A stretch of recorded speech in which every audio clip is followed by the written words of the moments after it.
Somadi Jubata back of the Executive Director of Edward Francis Small Center for Rights and Justice. Mr. Jubata, welcome to the program. Thank you. Good to be here once again. Great.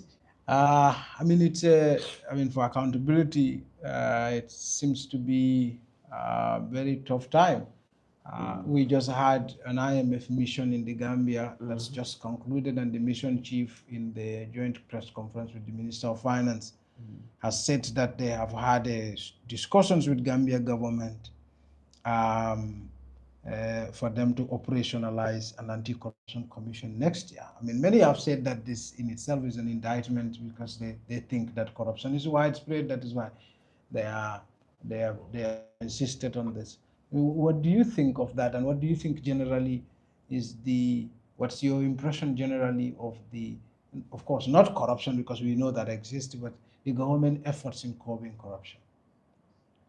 Yeah. So first of all, I'm just shocked and disappointed to hear that the IMF insisting or demanding that the Gambia set up an anti-corruption commission in next year, which is still 3 months away, for an act that was established, enacted in 2023.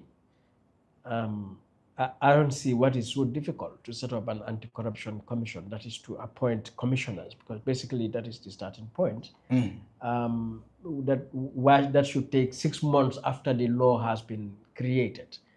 I mean, if there is the political will, and the commitment to combat corruption. So I find it really disappointing that we are at this point at the end of 2025 and still we're talking about establishing it in next year. And because the question would come next year, what time? Will it be next year January, or next year June, or next year December?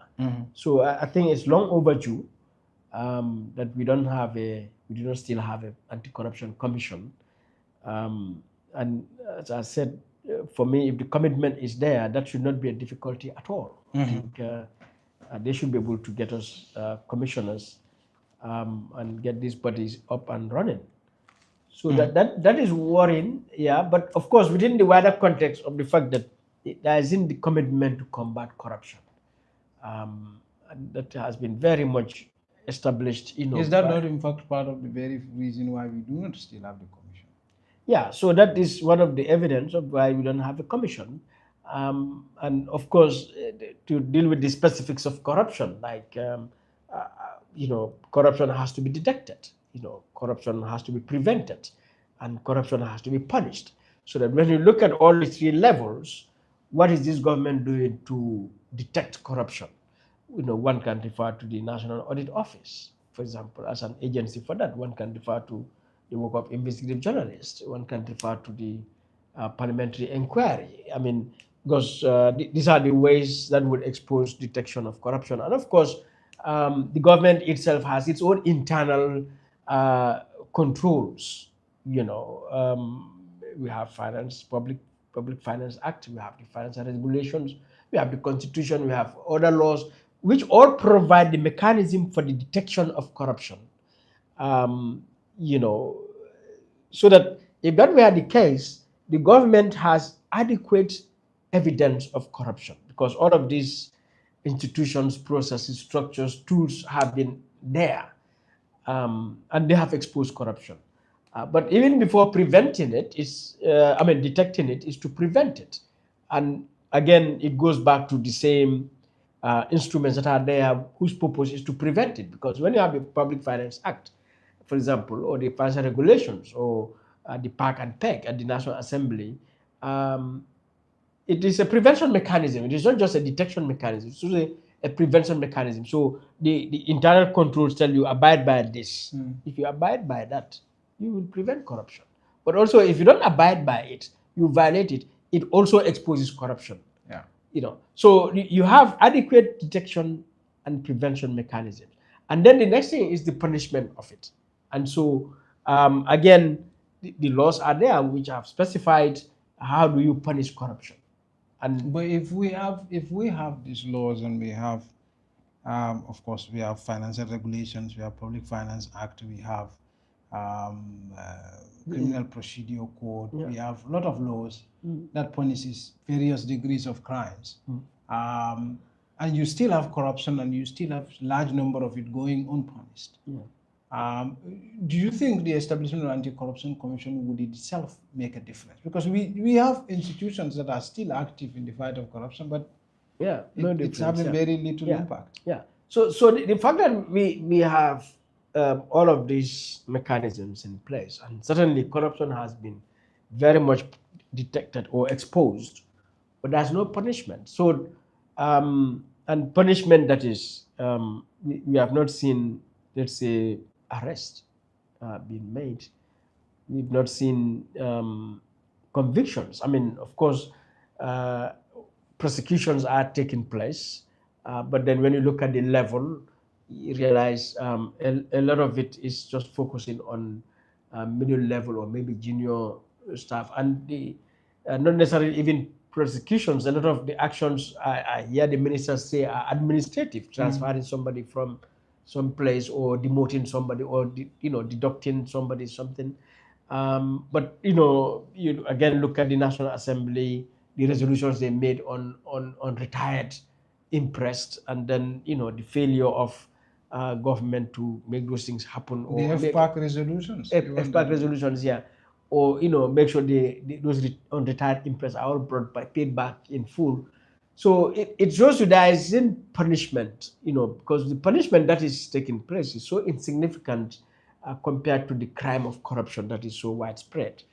Um, so in that instance, therefore, it raises the question as to what would the anti-corruption commission difference would it make?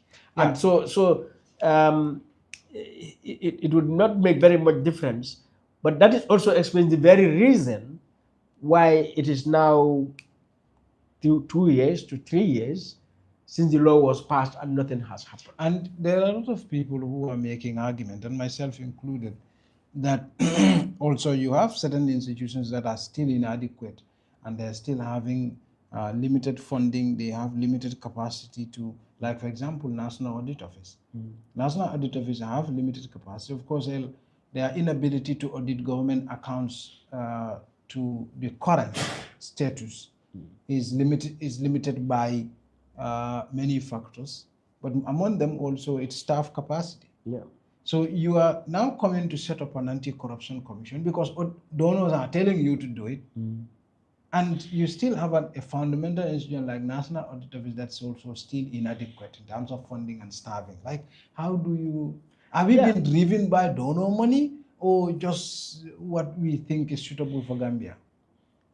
Because that's So also a critical question. yeah, yeah. So the lack of capacity uh, could be a deliberate attempt to just stifle transparency and accountability, which is also in the nature of regimes. If you check across, yes, donors, which is not a problem for donors to make this requirement, because I think what has happened from the 60s, 70s, the so-called donors would give aid, and those donors themselves, IMF, World Bank in particular, around year 2000, just before that and after that, have come to the realization that at the end of the day, all the foreign aid did not produce the desired effect results, and they came to the realization that that development, one, it cannot be imported or exported. You can't sit in Washington or Paris and think that you can develop this country. And two, also that development cannot be in the absence of good governance and human rights. So all these concepts about good governance began to emerge. Human rights based approaches to development began to emerge. Even the idea of human security began to emerge. And to make those things happen, then it will require changes, in the structure, in the approach processes of the state, but also of society. So World Bank, in fact, went to the point they have what they call World Bank governance indicators. I think six indicators have been identified, and transparency, regulatory mechanisms, government effectiveness, a lot of things, were highlighted in these indicators. So that by the time we get to this point, early 2000s to the present, yes, particularly in so-called developing countries like Africa and the Gambia in particular, they've made these demands. So in the Gambia, for example, we saw IEC, that we have to have, to have sustainable development requires good governance, and good governance, elections are fundamental in it, but elections also has to have certain standards. So you have to have an independent arbiter and so many other things to constitute what would be free and fair elections. National funds, resources. So the idea of, a National Audit Office has to stand alone. Even revenue collection has to be there. GPP. GPP. So these are all good mechanisms. But then what has happened is that the beneficiaries now, like our governments, whilst agreeing with this with the donors, and one can say objectively these are good institutions we should have, came to realize that, well, if we allow these institutions to perform as they should, then we will have a problem, because our governments are corrupt, they're incompetent.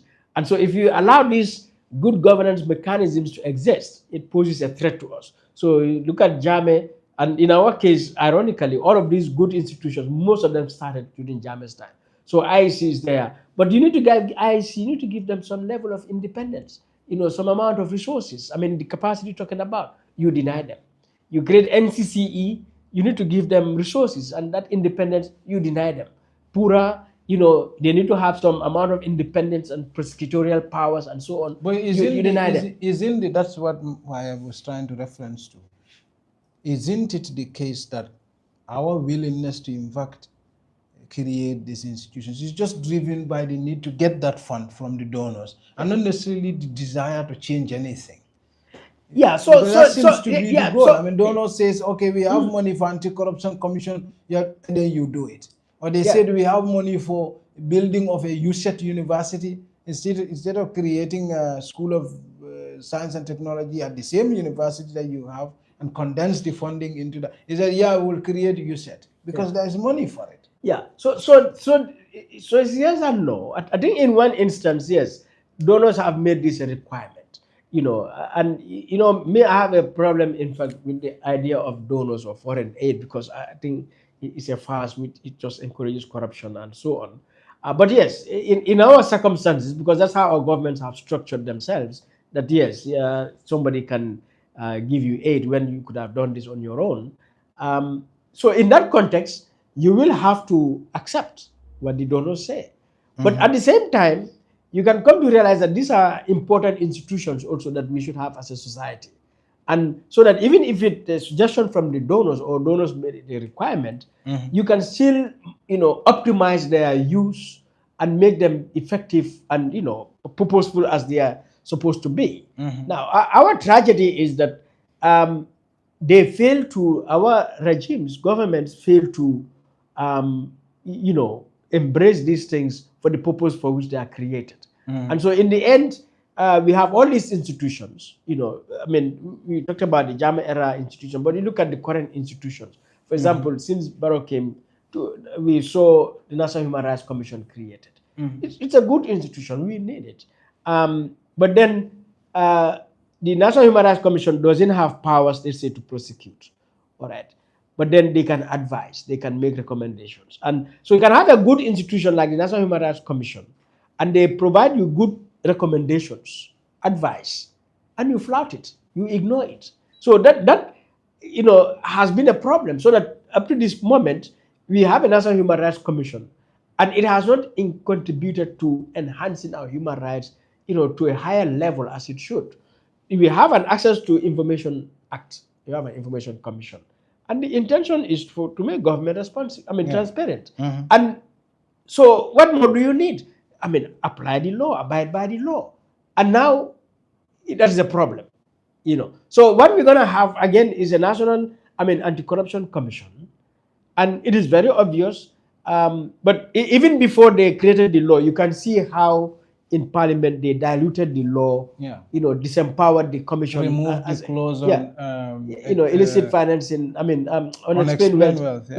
But and even prosecutor, justified it by saying, yeah, if your son sends you money, yeah. you So, have but to even in declare terms it. of prosecution, that you have to seek the consent of the attorney general. Yeah, Now, that is a that's problematic. yeah. And then, of course, And we'll that's part of the reasons why the Anti-Corruption Commission will be very weakened even if it comes into yeah, effect. yeah. And I can tell you, I got approached by people to apply for the Anti-Corruption Commission, and I said, no, I'm not going to apply for to be a commissioner there because I'll be ineffective.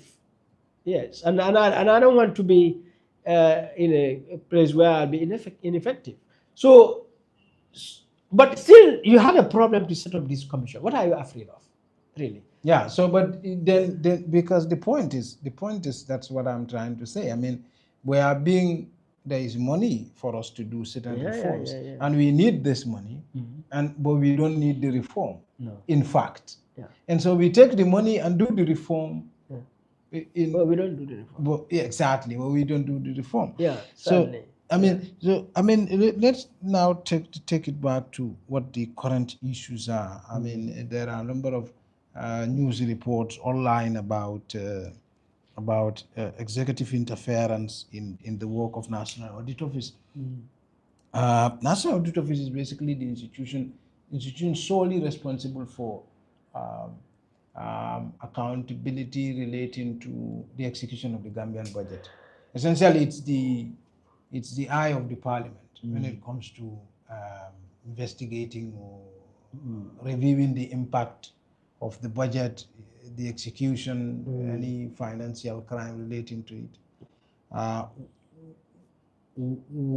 how does its independence matter to parliamentary accountability or to even state accountability?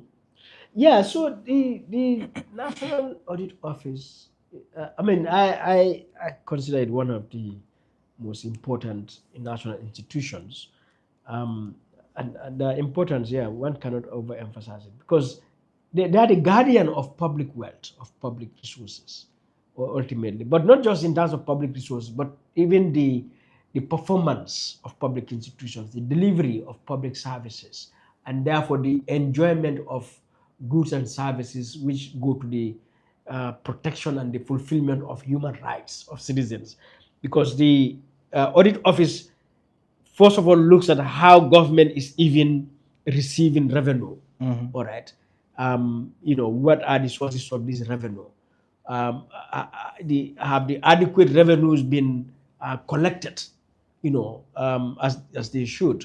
But also, how do you maintain or keep these resources? Are they kept in the right place?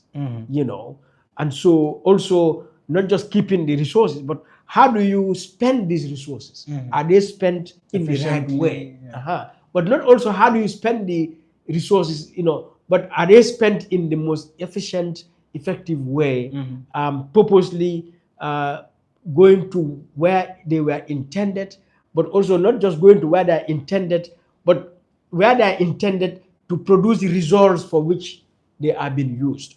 So that when you look at the work of the National Audit Office, for me, I mean, you'll be tempted to say it's the most important office, in fact, in the whole country, regardless of the president, office of the president, or National Assembly, or, because those resources, where are they going? To our schools, to our hospitals, to, our police stations, to fire service, to, our electricity and water. So ultimately, the quality of Gambia's development, it rests on our resources. Because even the institutions and how they perform, the performance Yes, audits, yes, they come and do it. So, for yeah, example, they look at NAWEC's water supply system yeah, and do a performance audit on how NAWEC is performing. yeah. How, But not only how NAWEC is performed, which is part of the performance of NAWEC, yeah, but the quality of the service. of the service, whether NAWEC the tanks, water tanks are clean, Yeah. whether the water tanks are safe, but also the roads, whether the roads are of quality road. So, that's why I was saying, in the use of the resources, the efficiency and the, effectiveness of how these resources are utilized, but also to the results, the benefits that should come out of those resources for the benefit of of we the citizens of this country, so that your quality roads at home, the electricity at home, the National Audit Office looks at it. So it means every job that everyone does, National Audit Office is in the center and the front of it. And it is that National Audit Office's work also, its reports. Therefore, the National Assembly uses it. And the Ministry of Finance. The Minister of Finance, the President, everyone uses it. And anyone interested in transparency and accountability and the good of the Gambia, the National Audit Office, like apart from the Constitution, their reports are the most important reports every citizen. But why didn't the Parliament? Why isn't the because in the whole conversation about National Audit Office and the supposed executive interference in the work of the National, in fact, the obvious executive interference, because we can come to some other statements that have been made by executive people from the executive, from the cabinet. You look at the Parliament. Why is the Parliament quiet? I mean, on the issue of National Audit Office, either the funding, the capacity, the interference. Since they rely on the National Audit Office to do their job, they pass the law, the budget. The budget is a law. And what becomes of that law is their sole responsibility. So we say the budget, apart from the Constitution, is the most important law, second most important law. So the National Audit Office has lamented the issue of the Parliament for a long time. When the Parliament does not act on its reports as it should. That has been a perennial complaint by the Auditor General, over the period. But also the inadequacy of funding, has also been a lamentation by the various Auditor Generals that, and those resources come from the National Audit Office, from the National Assembly. But thirdly, the National Assembly should also be the protector of the National Audit Office and the Auditor General, so that any attempt at interference with the National Audit Office by the executive, the National Assembly should stand up to respond to that. And that is the purpose of the National Assembly. They should make sure that the integrity and the credibility and the independence of our institutions, especially independent bodies like the National Audit Office, are protected all the time. So that what had happened in the case of the current Auditor General, Modu Sise, who I consider as the Auditor General, should have triggered a National Assembly response. That unfortunately, until now, I'm not seeing any National Assembly response. Probably some individual members may have spoken about it. Instead, the National Assembly, there are individual members who have spoken on the subject, but there are also individual members who are actually advocating for the status quo to remain as it is. Unfortunately. So the National Assembly has a select committee that connects directly to the National Audit Office, the expert committee. So that for me, the unconstitutional removal of the Auditor General should have triggered the Finance and Public Accounts Committee to stand up to say, no, this cannot stand, to the extent of even convening an extraordinary session of the Parliament. Or even summon the Minister of Finance. Exactly. So that should lead to that summoning of the Minister, but to even go further, that if the executive does not withdraw, that they are going to seek impeachment, because that action by the President is an impeachable offense. So, and the National Assembly ultimately is the supreme guardian of this country, politically, legally speaking. So that where they fail to perform their functions to guard the Republic, then that's dictatorship. They are allowing dictatorship to prevail. But should we be surprised? Considering, this is at the level of executive interference in the work of national. Should we have been surprised? Because there have been previously, before we get to this level, there have been claims of audit is an opinion. If there is an audit, we will still have to investigate. Things we know are obvious, but we know things that they also say to create doubts in the minds of the people about audit outcome. Right? So because statements like audits are opinions. When there's audit, we cannot go and jump on someone. We'll have to investigate. Which in themselves are truth, but they are only half truth. Like, Yeah, well, I mean, if you you say know, audit is an opinion, medical well, opinion is an opinion. yeah, so that when you look at it, probably they're not, they're just outright lies. I mean, Yes. they're not truth at all, not Yeah. true at all, Yeah. because, I mean, we know Yeah. opinions are free, Yeah. facts are sacred, that's there. But as you said, you don't talk about medical opinion as, you know, it's an opinion. Yes, you can go to that hospital. They have an opinion. I'll try another hospital.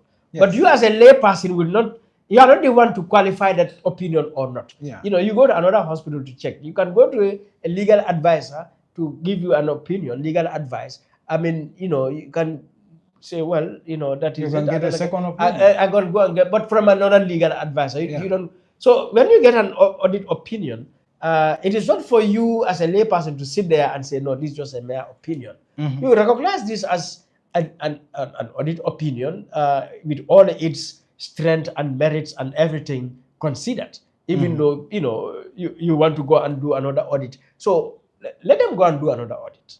In the absence of that, you cannot say this is an opinion, just an opinion or a mere opinion. Or secondly, we will not jump on anyone and arrest anyone. Now, where does that idea come from? Like, who is saying go and jump on anyone? Yeah. You But know, I mean, it seems to be obvious also that such claims are coming because they needed to create a doubt that, yeah, like if they say, if Barrow says, for example, this is a democracy, you cannot just arrest anyone. I yeah. mean, Yeah. if it's a democracy, laws are Which is, implemented on a the democracy. premise of which is false. Yeah, it's Because, I false. mean, you know, nobody has said that. Yeah. Yes, and there's no reason. I mean, you can't go and arrest anyone. I don't know where that But idea it came seems from. to It's be a an terrible excuse idea. to do nothing. Yeah, so That's my it is point. it's an excuse, but of course based on a very false and dishonest premise. You know, because nobody is saying just go and arrest anybody, and so on. And especially when you look at it in the other sense, you have arrested people who have not done anything Yeah. legally, and you know, you've arrested them. There So yeah, even are young people for protests who are going to court. all right. Yeah. So And you it's, know, you it's still a yeah. democracy. So it just exposes the falsity and the dishonesty of statements like that. But all with the attempt to undermine accountability, to protect corruption and corrupt officials. And so the removal of the Auditor General comes within that context. And it is very concerning that the state, you know, or the president took that action and in an unprecedented manner, But are you even su- deployed the Go ahead. police into, you know, to physically remove the auditor from his office. Are you surprised that there are claims online of executive interference? I mean, this has been, I mean, even the audit is an opinion, is executive interference. But physical interference, Yeah. like whether it's phone calls or meetings or Yeah. going to see him or calling him or sending Yeah. people to him, Yeah. are you surprised that there are claims of this? Yeah. So that you know, as the matter is going to the court, Yeah. and it's in the Supreme Court now, you know, and I guess as we move on, a lot of information will come to pass. I mean, we'll come to hear a lot of information. But even before the matter got to the, to the Court. Supreme Court, yeah, the very act of removing, or let's say, because they don't like the word remove it, they said it's not been removed, it's been promoted or redeployed. That very act is interference, you know, and that interference, the evidence of it is set out in the law, in the Constitution and the National Audit Office Act, all right, 2015, which has set out how a person as Auditor General can be removed. So it has not provided for anything like redeployment as a reason. It hasn't provided anything as a promotion as a reason. You know, it only provided 2 or 3 elements as reasons for removal. You know, health, incompetence, or misconduct. So in the absence of that, any form of removal by anyone is direct interference. So that is what is established, and then of course physically to send the police down there, and then you know some of the explanations given by the Auditor General even before he got to the court, the attempts made to impress on him to accept this appointment are all attempts or evidence of it. So what the law says is under the control or direction of no one. The Auditor General is not under the control and direction of any person or authority. So these actions therefore constitute direction and control because they are trying to control the Auditor General, from doing this or that or to do this or that, and consequently also therefore by that control directing, so that you go this way or that way, by whatever actions you do. So I think what has been evident is that there is direct, blatant interference with the Auditor It General. shouldn't be therefore be able to suggest, in fact, that under the current climate, even if you have an anti-corruption commission, uh, there is not going to change much. Because there seems to be a lack of will to deal with corruption. I mean, we just reported a story about a so-called joint venture agreement between government that created a business partner. So all indications are the Anti-Corruption Commission would be ineffective. All right. And we have examples of that. So, for example, one in the Gambia, you can have a commission, and you have very good commissioners who are committed to the work of that commission. And I think I can use the National Human Rights Commission as an example of that. Now, the other element is, would you give them the space, and the independence and the resources for them to do that, and also abide by, for the advice, that they are supposed to do. Because in the Anti-Corruption Act, it is there that the commission will prosecute in consultation with Attorney General, and the commission can bring legitimate case, with clear evidence that we want to prosecute this person, and the AG, So that undermines it. All right, but then we can go outside of the government to look at examples of anti-corruption commissions. Sierra Leone, Nigeria, Ghana. Nigeria, they forcefully, how do they call it? The EFCC. Is it INEC? No. Is that the election body? The EFCC. Oh, yes. Yes, the Economic and Financial Crimes Commission. That's the anti-corruption body. They told the man,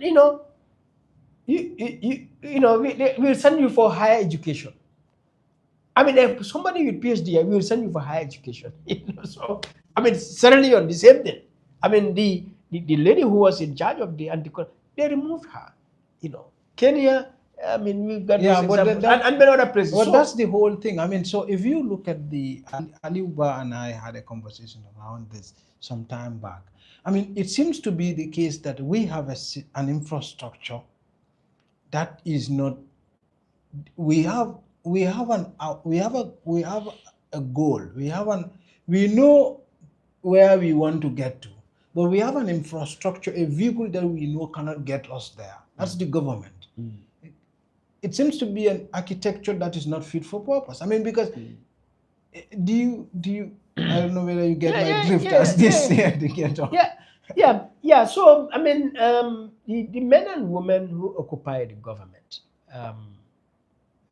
don't have the political will, particularly the men and women who matter. That is, who hold the authority to make decisions, to make things happen. The president, the cabinet, the parliament. Don't have the will, the courage, the commitment to enforce the law. But how comes that's the case from independence? I mean, we had we had Jamil after that, we had Barrow after that. So that has been the national malaise, and and I think I've said this here somewhere, is that that's one of the reasons that, for me, inspired me to create an organization called Edward Francis Moore Center for Rights and Justice. That our fundamental, sickness in this country is with the state, and that is the state's inability, or not inability, but refusal to be transparent and accountable to the Gambian people. But how do And we correct that? yeah, so correcting that uh, in many ways, vigilance. I think a lot would have to depend on citizens themselves being conscious of this reality, being aware of it, to the extent that they are ready to engage on this matter. So that what is evident for me from independence to date, also we don't have that kind of citizenry, so that our citizens have been unable to impose a certain level of consequence uh, on public officials, on the government, for their failure in transparency and So accountability. putting a price to inefficiency, incompetence, Yeah, corruption yeah. by the citizens By the themselves, citizens, so yes. in the form of Through protest. elections, through protests, through litigation. I mean, through outright disobedience, refusal of government narrative. It is still very limited, extremely limited in the Gambia, and which is why the state would have the audacity to engage in blatant abuse, and nothing you happens. still have those citizens. I mean, we are running out of time, but you still have those citizens camped into a lot of distorted reality, sort of whether it's ethnicity, whether it's some Nyofasa camp, Yeah, or whether it's some a political camp, whether it's some yeah, ethnic camp, whether it's yeah, some religious camp, yeah. and So this made them yeah, vulnerable to political yeah, control. political control, political abuse, exploitation, becoming victims, but it is also undermining their power.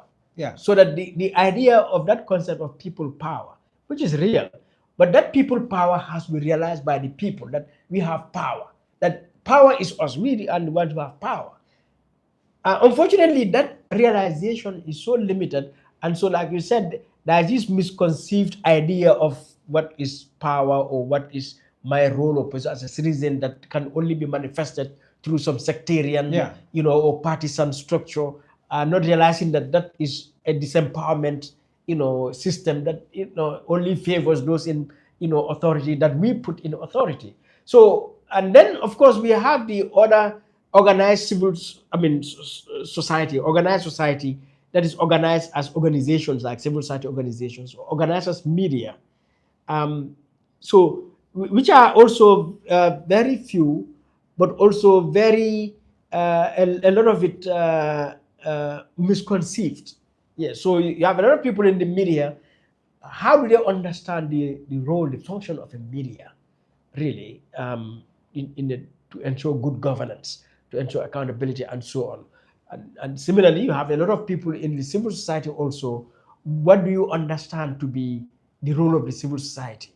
All right. So that what I have come to realize, a lot of the people in the media, as always, thought it is a matter of reporting, and of course, it's the ceremonies, the events, and so on, than doing a lot of the accountability work and empowerment work that the media should do. At the same time, a lot of the organizations in the civil society focus more on service provision, awareness creation, capacity building, and not realizing that their fundamental primary role should be advocacy, activism, litigation, influencing public policy, public institutions, and so on. Um, yeah, so that in the end, we have all these hundreds of civil society organizations, and they're busy with farmers, they're busy with women, with youth, with children, they're busy, with education, with, they've set up all over the country, and doing amazing work in that regard, because a lot of women are going to farms thanks to the CSOs, a lot of children are going to school because of the CSOs, a lot of people are getting health care, and so on. But by that same token, you are also entrenching um, bad governance, because you have taken a function of government from government and made people depend on you, and not realizing that this function should be delivered by government, this service should be delivered by government, and people should depend on government for it, therefore demand government to provide. But now people, rather now, because civil society has come to take over that function, service of government, people rely on the civil society, people fail to demand government, and so government sits there corrupt, inefficient, incompetent, but facing no questions, no consequences. So this is the tragedy civil society has generated in this country. Yeah, but not just civil society, also political parties. I mean, because Yeah, for yeah, example, there's a perception that if you are NPP, you don't have to hold the president to account because yeah, you are NPP. yeah, But the president is managing your wealth, yeah, and the president gets rich. But have yeah, you gotten rich? yeah. So Folks in NPP don't have that kind of thinking. yeah, The yeah, president's probably wife or nephew or something has gotten rich yeah, since he came to power. mm, Have you gotten rich? yeah, Or if somebody from other political yeah. parties criticize the Mm, president, mm, but the government, they mm. take it as this guy is attacking our political Yeah. party. I mean, So that kind of also perception also. yeah. So we have lost the very, maybe not even lost, but have you ever had the understanding of the idea of a political party, the purpose of a political party? All right. So both for the ruling or the opposition. So that when I look at the political parties in this country, and we can go all the way to independence time, or the Second Republic to now, what are they doing? All right. Yes, they do their rallies and then they issue a statement here and there, not Yeah. consistently. But there are fundamental issues, like when the budget is delivered, you hardly see a political party, a certain political party take a structured response to that government budget, or to the government's to the State of the Nation address, Or even or legislation. or legislation, Yeah, because certain court rulings. yeah, because at Yeah, the end of the year, the government has its own legislative agenda. yeah. Opposition don't They have don't that. have a They, agenda, which they, I have they raised. go totally by the government Yeah, legislative so I have agenda. raised this with members of parliament from the different parties to say, what is your legislative agenda for this year? But also, we've had one or two instances where political parties went to court. Yeah. But you realize that, for example, the Yakumbajati case, I don't know whether it was UDP who took it, which took it to court. But UDP, I remember Tukem Senjame had taken the issue of the constitution, the sovereign thing in the constitution. But, and of course, has challenged the Public Order Act. But beyond and above that, I mean, until recently, of course, I think we have to give credit to UDP for that when they challenged the presidential advisors, I think, or ambassadors, something like that. Yeah. Yeah, but Political appointees. political appointees. But you realize that this is a matter that one would have seen political parties take to another level. Not, because some of these things, maybe it's a political issue that relates to you. All right. But in terms of the management of the economy, in terms of the overall constitutionality, of the actions of the government, to challenge these things, even if it is not directly affecting you, like in the case of Yakumba Jati and so on. Yeah, so a lot more of our political parties, in addition to what UDP did, but a lot more of our political parties need to be doing a lot of that to hold the government to account, but even also protest. It's so fortunate that in the Gambia, the idea of protest is hugely misconceived. And, its protest is, I mean, is the most effective legal political action, anywhere in a democracy. Yes, I mean, but it's unfortunate these are things that our political parties don't get up to do that. So that you look at stories that are coming from the Republic and others are all legitimate issues for which political parties should have been rushing to court, should have been protesting, should have been using their members. On our recent story, I saw UDP did issue a statement, but that's why. Yeah, but not just a statement. I would have expected UDP as the minority party in the parliament, all right, to demand an inquiry on this matter. Yes, to demand an inquiry on this matter, to summon the minister, to summon the president, to respond to this. So, but I think somehow... because the minister himself had made a lot of false claims to the parliament on this subject. Yeah, false claims. And one of the shocking claims he made, I mean, during your exchange with him, that this is the time is they are not domiciled in the Gambia. Yeah, that's Apogee case, the Russian, so-called Russian Russian company. I scandal. mean, clear disinformation, Yeah, to cover up stuff like that. yeah, So I mean, so when you look at it, therefore, how do we deal with this national malaise? I think citizens, citizens have a role to play there. The political parties, the civil society, the media, but all of them put together and individually are doing very minimal. Yes, I mean the actors you may find in the civil society, one or two actors that are doing very good thing. You can look at Ghana, the actions that they have come up with and stuff like that. But then that cannot be a one organization thing or one yeah. activity thing. You can look at it, the media, what Republic is doing, but that cannot also be one media, one activity thing. You can look at the political parties and we can point to uh, court cases that UDP has taken, or but that also cannot be just. So it has to be widespread, because the state is powerful. The state has so much resources Yeah. to its advantage, and that is basically just the nature of any polity nation state that is structured. This state, by all accounts, is well advantaged, and so if that state is in the hands of men and women who do not have scruples, who do not want to abide by their conscience in order to uphold the law, then that society is in danger, and that is what has been our problem since independence. So as a Unfortunately. final statement, I mean, for me, I like to tell people that you can focus on changing a president. This is okay, and you can have a new president. This is okay, but at least our history has taught us that changing presidents doesn't mean much. No. Don't mean much. Yeah.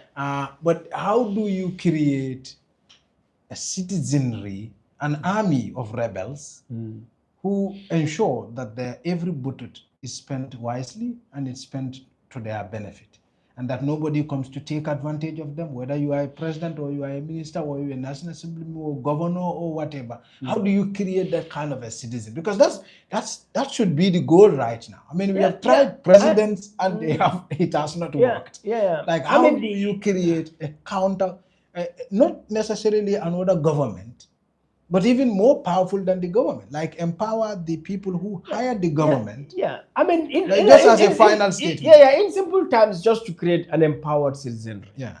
aware of their sovereignty. That sovereignty resides in their, in their hands. That they are the power and they are the authority that gives, trust their, authority to people.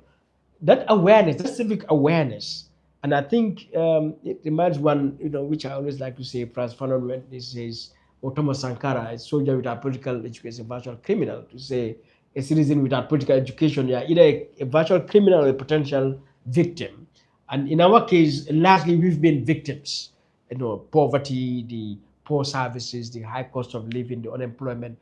These are the sufferings the citizens have been having because of that lack of political awareness, so that our failure to build a rebel citizen, to hold the state to account. Now, in one sense, we've been saying this, like everybody's been saying this, and everybody more or less seems to be saying this is what we should do, or even doing it. Is why we get NCCE. Political parties probably talk about it, civic education. Well, civil NCC society. is still serving the state. NCC is building a subservient citizen. Well, but that is their purpose, to build that kind of a sovereign, empowered citizen, who are aware of their rights and duties, to be determined to perform those rights and duties. So, I mean, there's no magic in this or any innovation. It is a question of raising political awareness. Now, building political awareness, it requires the participation of all these elements: state, political parties, civil society, media. Now, to what degree, in what form, the consistency, and so many other factors. But that is what it has to be, because there's no injection they are going to give. For example, to say that we have a vaccine for this. There's no vaccine for it. I mean, I'm not sure there's a prayer for it. All right. I mean, there's no, I don't know. I mean, it has to be through education. And citizens be aware of this. Now, other forms can be taken. Like, for example, right now, as EF Small Center, we, because I totally agree with you. Our problem is not, even poverty. It's not presidents and so to speak. Our problem is the governance system has to change. And so for 2026, we want to put proposals there that look, um, any party, any leader who wins, this country has to change structurally, fundamentally. And for us, within the space of 2 years, 2027, 2028, these are clear proposals we think needs to change. Legal, institutional, constitutional needs changes so that we restructure this republic. If we don't, I mean, like you said, from independence, this life will continue. Yes. And we have to come to an awareness and understanding that the structure has to change. Now, unfortunately, that understanding or the courage to uphold that understanding is absent or limited within the civil society, um, within the political parties, within the media. So 2026 is coming, and you hear all talks about coalition building here and there. Let's change the government. Let's Let's change the change the government. president. Others are As though it's going to change anything. some are saying Barrow must go for third term and so on. But we have to have a conversation on the very structure of this republic, which I think has been faulty since independence. So for me, that should be another conversation we should have. Yeah. Because if you don't change the structure of this country, we will not be able to do anything practically. The corruption, the poverty, the inefficiency, the incompetence, the abuse of law will continue. Yes. And so I guess that's what I got to say. Thank you so much for appearing on the Verified today. Yeah, we you. appreciate your coming here. So viewers, thank you so much for being there, and do subscribe to our channel and also have this program shared for more viewers. And next time when Madi's organization had come up with their agenda 2026, we will have him here to discuss the substance of the agenda. Thank you so much. Appreciate it.